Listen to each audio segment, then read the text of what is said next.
नमस्कार साथियों, प्रवक्ता कृषि 2021 के पार्ट 3 में आज हम कुछ प्रश्नों को देखेंगे।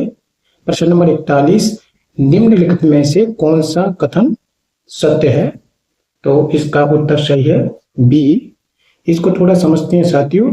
जब हमें फास्फोरस की मात्रा निकालनी होती है तो हम क्या करते हैं कि फास्फोरस पेंटाऑक्साइड में 0.043 से गुणा कर देते हैं।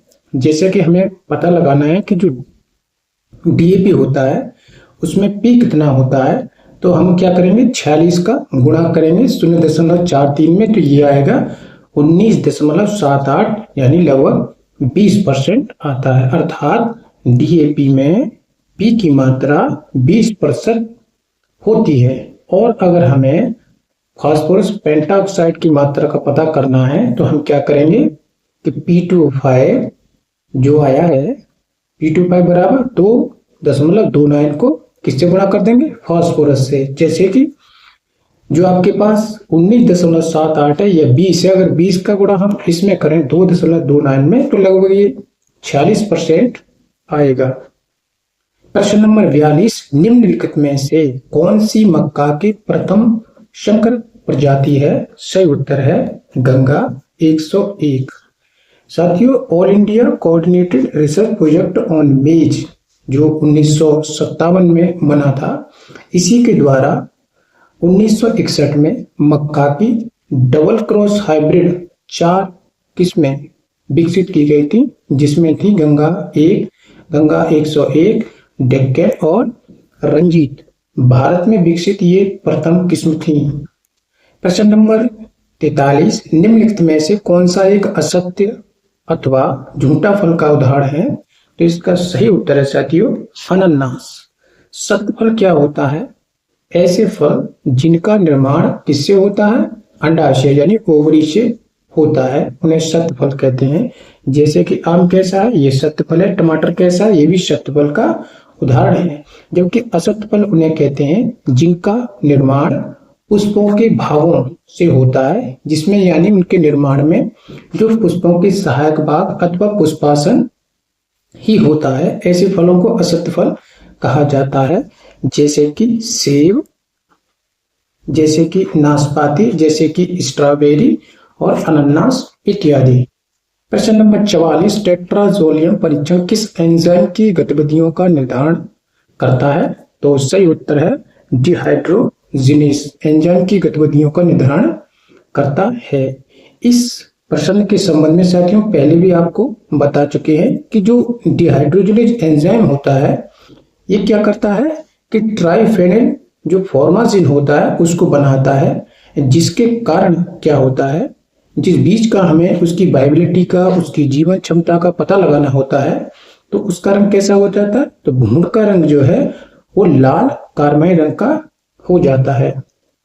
इस परीक्षण का उपयोग हम बीजों की गुणवत्ता, उनकी जीवन क्षमता, उनके विवर तथा उनके व्यवहारता का पता लगाने के लिए करते हैं। साथ ही बीजों की जो शारीरिक गुणवत्ता तथा मूल्यांकन करने के लिए इसका प्रयोग करते हैं। और इसके द्वारा क्या होता है, बीजों की जो श्वसन की प्रक्रिया है उसको भी मापा जाता है, क्योंकि जिन बीजों में श्वसन होता है वही बीज जीवित है, अन्य बीज जो है वो निर्जीव, ये मृत हो चुके हैं, उनका एम्ब्रियो मृत है। प्रश्न नंबर 45, निम्नलिखित में से कौन सा एक प्रसार का सिद्धांत नहीं है? तो लर्निंग बाय डूइंग ये प्रसार का सिद्धांत है, ये सही है। पार्टिसिपेशन यानी प्रिंसिपल ऑफ पार्टिसिपेशन यानी सहभागिता का सिद्धांत, ये भी बिल्कुल सही है। प्रिंसिपल ऑफ लीडरशिप भी सही है साथियों। तो इसमें नहीं कौन सा है? असहभागिता का सिद्धांत, यानी इसका ऑप्शन ये सही है। एक इस प्रश्न में साथियों अतिरिक्त जानकारी है कि जो लर्निंग बाय डूइंग ये शब्द जो था ये सन 1966 में जॉन डेवे के द्वारा दिया गया था। प्रश्न नंबर 46, उपभोक्ता अधिशेष का सिद्धांत प्रथम बार प्रतिपादित किया था, तो ये किया था मार्शल ने। इन जो ये थे ये कौन थे? अर्थशास्त्री थे, जिन्होंने अर्थशास्त्र का सिद्धांत भी दिया था और मांग की लोच की अवधारणा भी इन्हीं के द्वारा दी गई थी। अतः उत्तर ए सही है। प्रश्न नंबर 47, लूज यानी गेहूं का लूज स्मट रोग का कारण है। तो साथियों ये जो लूज स्मट होता है ये किसके द्वारा होता है? एस्ट्रेलेगोन्यूडाइटिसाई। ये क्या है? यह एक कवक होता है और ये बीज जनित बीमारी होती है। इसके नियंत्रण करने के लिए हम क्या करते हैं? जैसे कि पीटावैक्स या बीज को गर्म पानी से उपचार करते हैं। इस बीटावैक्स का प्रयोग जो है किसके लिए किया जाता है? Seed disinfection. एक शब्द, दो शब्द इसमें होते हैं साथियों। यहाँ पे क्या लिखा हुआ है? ये बीज रोगाणुनाशन यानी सीड डिसइंफेक्शन के लिए किया जाता है। इस प्रश्न में जो अतिरिक्त जानकारी दी गई है, जैसे निवोशिया इंडिका ये कर्नाल बंट ऑफ व्हीट है।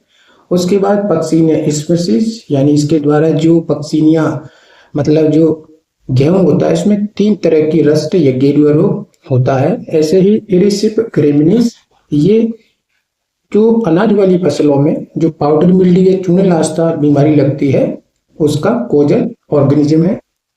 प्रश्न नंबर 48, मुर्गी के शरीर का तापक्रम होता है तो 107 डिग्री फ़ारेनहाइट। प्रश्न नंबर 49, बेर में क्रंदन करते हैं तो साथियों बेर में जो क्रंदन किया जाता है वो किया जाता है ग्रीष्म ऋतु में, और ये उत्तर भारत, क्योंकि उत्तर भारत में ग्रीष्म ऋतु में किया जाता है और दक्षिण भारत में कब किया जाता है? स्प्रिंग सीजन में। तो उत्तर आपका कौन सा सही है? इसका उत्तर जो सही है वो है डी। अगर आपसे पूछा जाता कि दक्षिण भारत में कब करते हैं बेर में क्रंदन, तो तब आपका ये जो बसंत ऋतु है उस स्थिति में ऑप्शन सही होता। प्रश्न नंबर 50, धान की नर्सरी उगाने की डेपोक विधि किस देश में विकसित हुई थी? तो इसका उत्तर सही है साथियों फिलीपींस।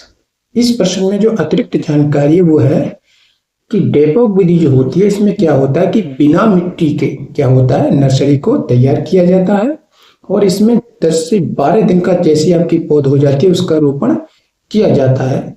इसमें प्रत्येक जो वर्ग मीटर में लगभग 2.5 से 3 किलोग्राम बीज लगता है। इस वीडियो में इतना ही साथियों, धन्यवाद।